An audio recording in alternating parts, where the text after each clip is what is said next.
Check 1, 2. Is this thing on? Welcome to Gardening Utah. I'm your host, Jana Francis, and we're back, baby. I'm so excited to be here. I have so much to tell you guys and a lot to catch up on since our last episode last fall. I am so happy to be back, and I'll tell you what, right now it is Friday, May 12th in a beautiful, beautiful spring evening, and I'm standing here facing east toward the Wasatch Mountains, right in the middle of the Salt Lake Valley, and the sun is starting to go down over the snow-tipped mountains. It is absolutely beautiful evening. I'm looking out at my, I've got like these beautiful tall pink crab apples, and then I've got some white crab apples, and they're all kind of blooming together, and it just is amazing. I'm looking at one of my hummingbird feeders, and I can't believe we've already had hummingbirds come at it. I'm also looking at one of my Oriole feeders, and we just had a beautiful, beautiful yellow Oriole come at me. I think it's an omen. It's about time that we are back here at Gardening Utah. So thank you so much for listening. And I just have to say that all of you that messaged me on Instagram or Facebook or asked in garden groups like Utah Gardeners that I'm an admin of, one of the admins of, or I ran into quite a few people last week at a plant sale. Shout out to Urban Pepper Garden Project and a few others. Punk Rock Farmer, you all know who you are. But I got so many questions like, what? Wait, where's the spring episodes? Like, come on, let's go. What's happening? And it was the feedback from all of you that made me go, okay, look, we are coming back. So I can't wait. Now, I want to give one quick update. I am no longer on the radio. And to be honest with you, I'm pretty thrilled about that. And here's why. I don't need to record in a very specific way anymore to fit exact times of, 8:07 for this break and 10:21 for that one.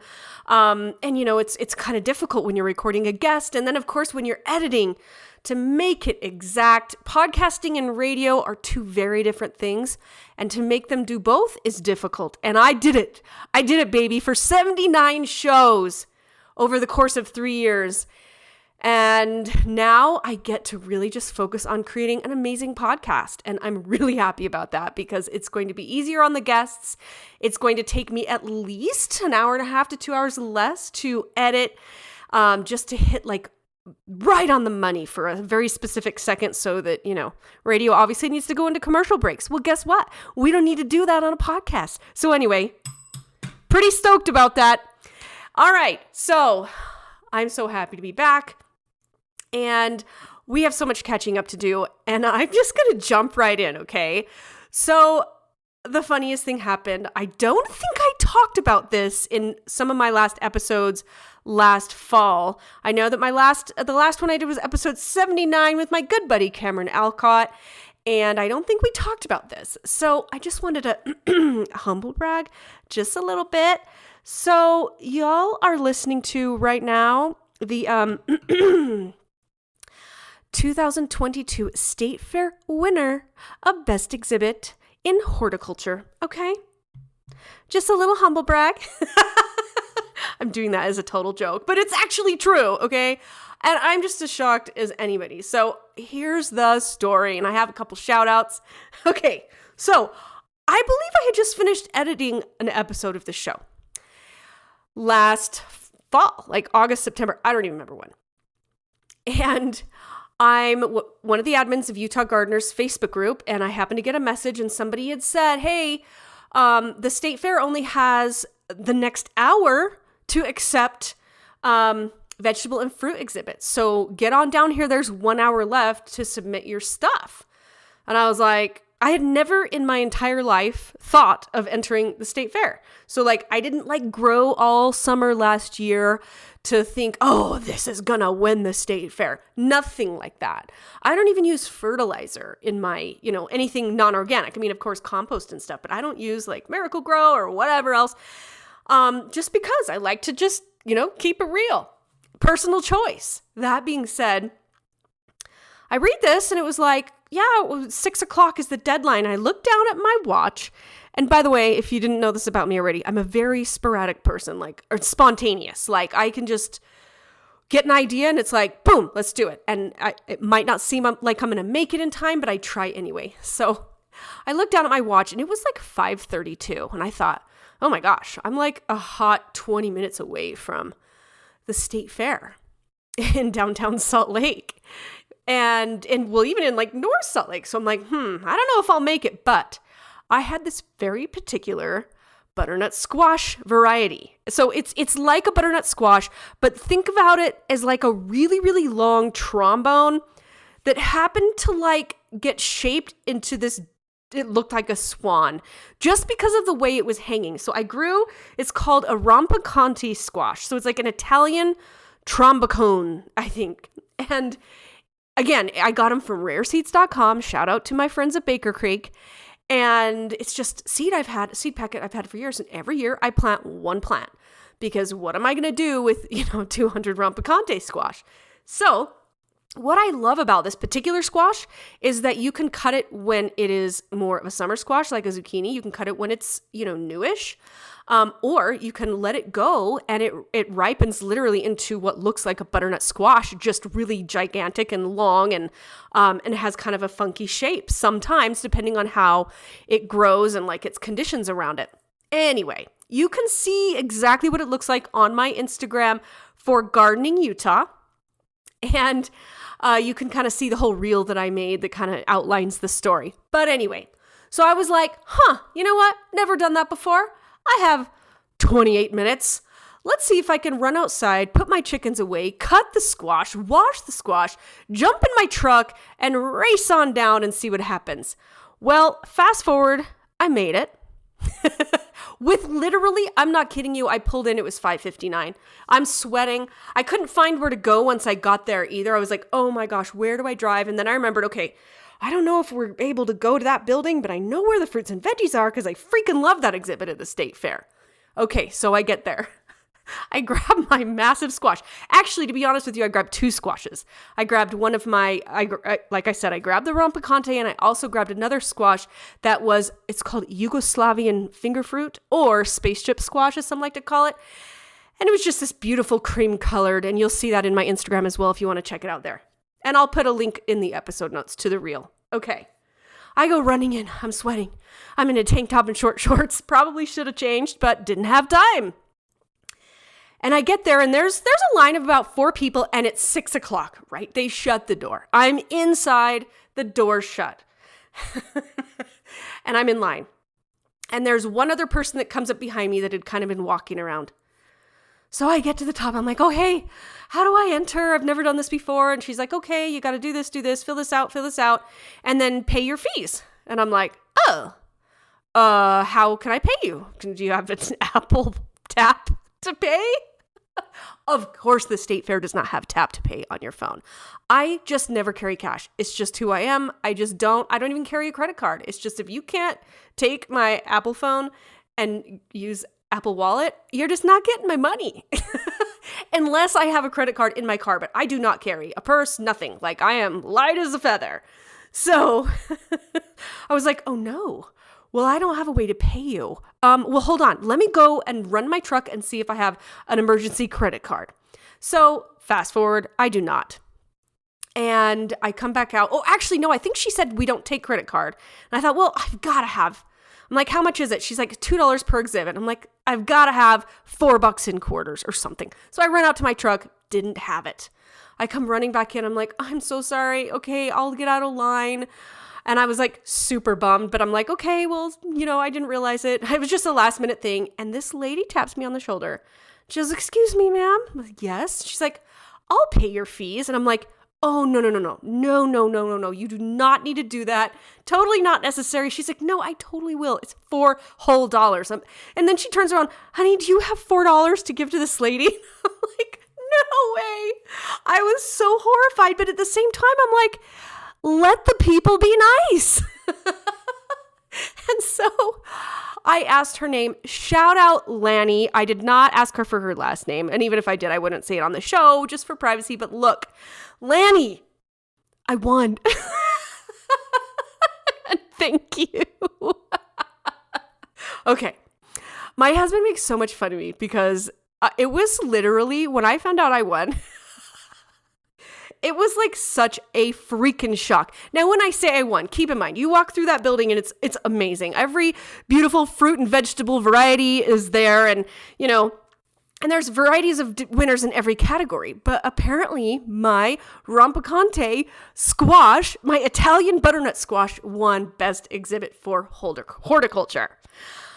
Oh my gosh. And then my Yugoslavian finger fruit also won best exhibit for squash. So shout out to Lanny. Here's a little ding ding.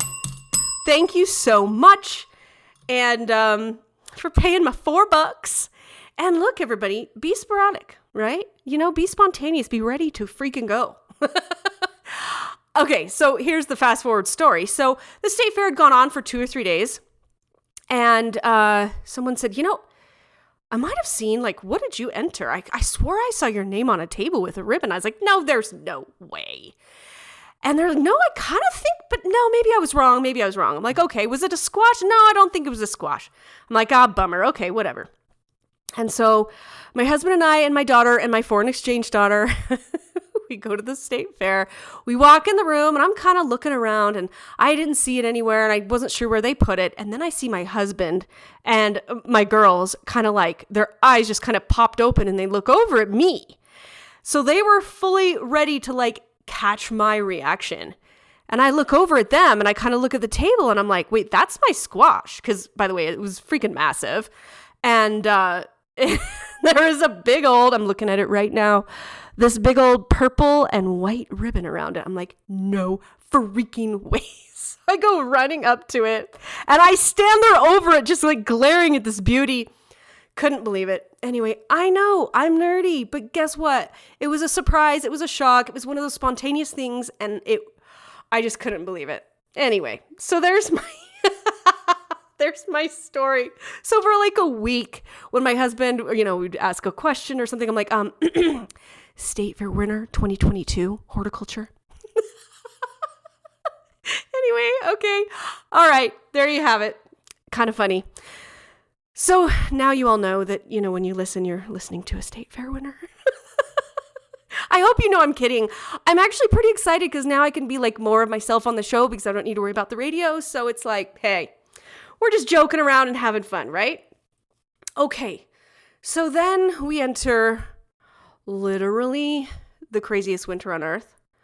To rewind a little bit more, though, I'm just thinking through my October. Well, not only did I start the new position of my career, aside from my own business that I ran for 12 years.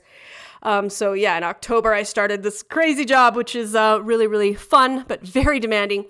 Very similar to what I did way back in the day in my e-commerce years. But that being said, I was inundated with peppers. So probably remember from some last fall episodes, I had 57 pepper plants. So when you go to my Instagram and you're looking for the state fair stuff, you will also notice I'm not exaggerating, an entire island, my entire kitchen island filled with peppers, and that was just one harvest. So I had my death pepper box. I had my, with the Reaper and the Trinidad Scorpion and the Bujalokia Chocolate Ghost and Scotch Bonnet and Red Habanero. And oh my goodness, I had all the things. So I spent the greater amount of my October free time doing nothing but drying peppers, freezing peppers, making hot sauce, everything you can imagine. I did it, and I preserved every single last one. I will say I'm still plenty of pepper flakes. Now I'm actually doing some fun blends and stuff like that. Most of you know I'm a pepperhead. I love growing all different weird, unknown and unfound varieties of peppers, and I'll tell you guys more about the pepper garden I'm growing this year in next week's show.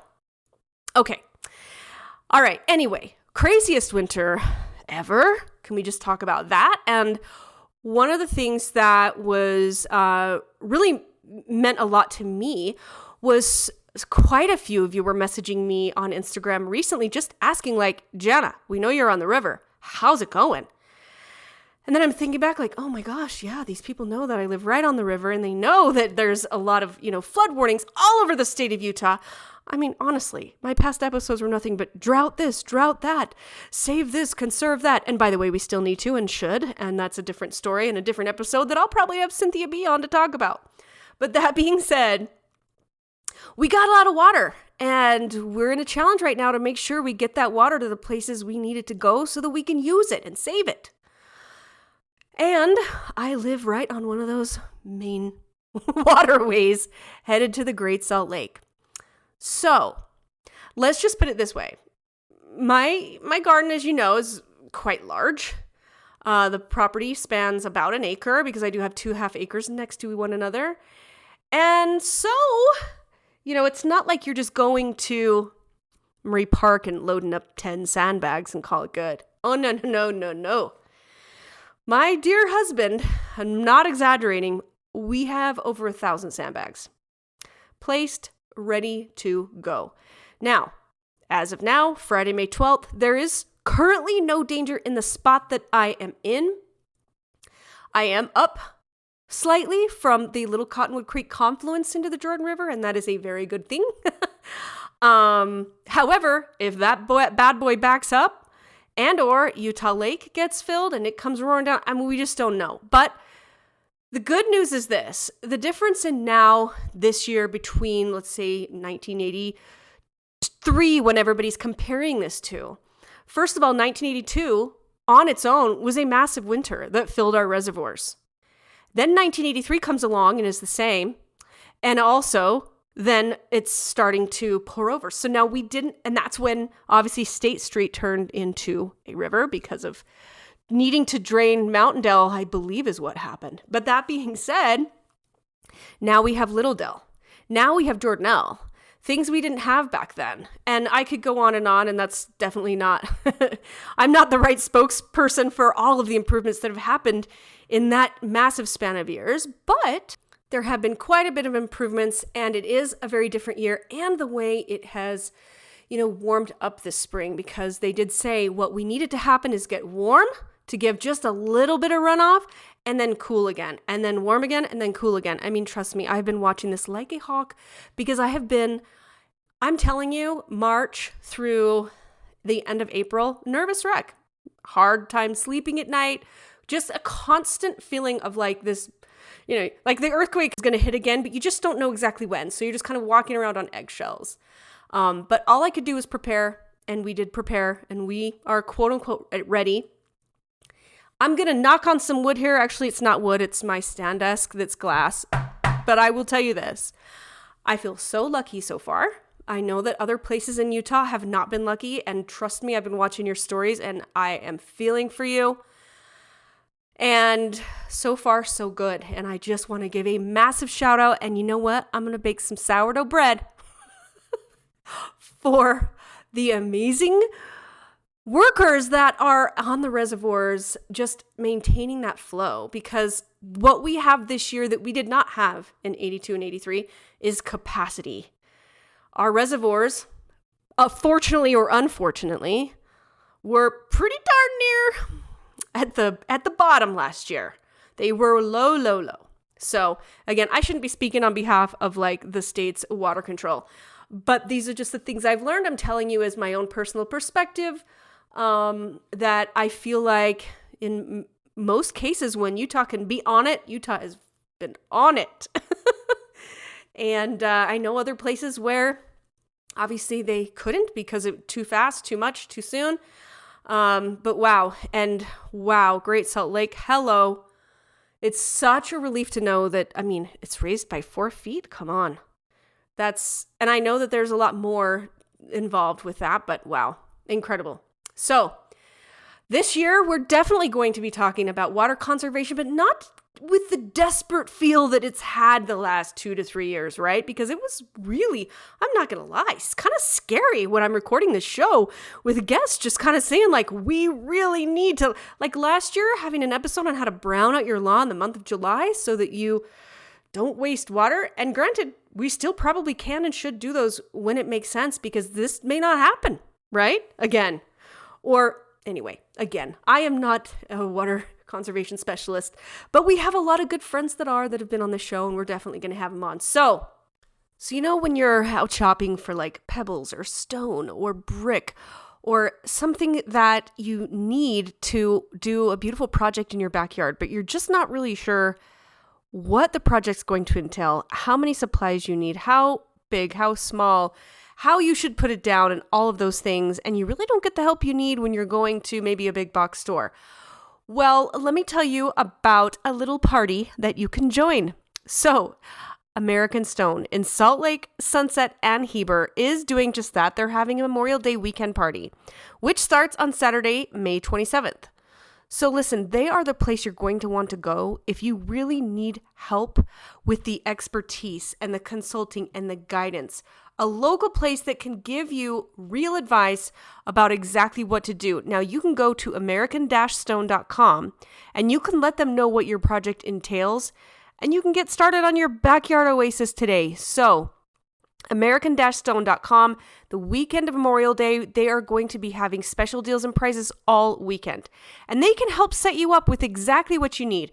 Everything from weed barriers to shovels, stone, rock, sand.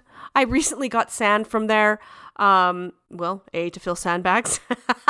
And B, I love to use it in the base of my chicken coop. It works really, really well. And don't forget, you can tell them the details of your project at american-stone.com. So excited to be back, y'all. It's just really going to be exciting. I've got some really fun episodes lined up, and we're going to just start getting after it here on Gardening Utah. So spread the word. Subscribe if you're not subscribing. Actually, I think they call it follow now. Just hit the follow button so you don't miss an episode. I would love it if you'd give me a nice little 5-star rating. I'm not too proud to ask. You can find me over on Instagram at Gardening Utah. And I love talking to you guys. Don't ever hesitate to reach out to me. If it's a garden question, I'll probably need to read it to the expert on the show, because I don't, believe it or not, I'm just the host. I bring in the guests and all the good stuff. And obviously, I do know a tremendous amount about gardening, but I am not an expert in any particular thing. Except for maybe winning the state fair in 2022. Well, I can't wait, because we'll see you next week here on Gardening Utah. And remember what I always say at the end of each episode: grow big or go home.